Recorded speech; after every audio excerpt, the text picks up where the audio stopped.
अल्हम्दुलिल्लाहि रब्बिल आलमीन वस्सलातु अला रसूलिहिल करीम रब्बि इश्रह ली सदरी व यस्सिर ली अमरी वहलुल उक़दतम मिन लिसानी यफ़क़हू क़ौली। या अल्लाह या रहमान या रहीम। इदारा अलविया रूहानी सेंटर की जानिब से आपका खादिम अब्दुस्सुबहान नक्शबंदी हाज़िर खिदमत है।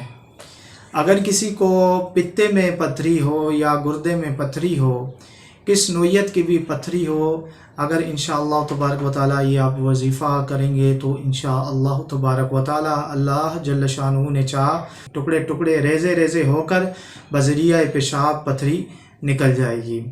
करना क्या है, दो तरीक़ों से इलाज किया जा सकता है। एक तो ये कि आप कुछ मिक़दार में नमक लें और उस पर सूरतुल बकरा की आयत ये है, व इन्ना मिनल हिजारति लमा यतफज्जरु मिनहुल अनहार व इन्ना मिनहा लमा यशक्ककु फयख़रुजु मिनहुल मा व इन्ना मिनहा लमा यहबितु मिन खशियतिल्लाह व मल्लाहु बिगाफिलिन अम्मा तअमलून।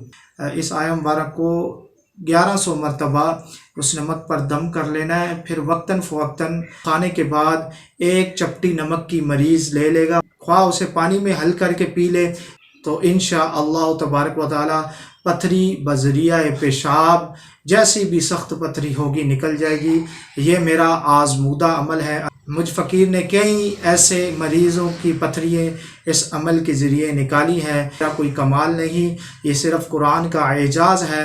अगर आप इसकी इजाज़त लेना चाहते हैं तो ये मेरा स्क्रीन पर नंबर मेंशन हो रहा है, आप मुझसे बज़रिया व्हाट्सअप इजाज़त ले सकते हैं। अगर मेरी वीडियो आपको पसंद आई हो तो अगर आपने मेरा चैनल सब्सक्राइब नहीं किया तो सब्सक्राइब कर लीजिए, लाइक करिए, कमेंट करिए, शेयर करिए। अल इस्लाम ज़िंदाबाद। अस्सलामु अलैकुम व रहमतुल्लाहि व बरकातुहू।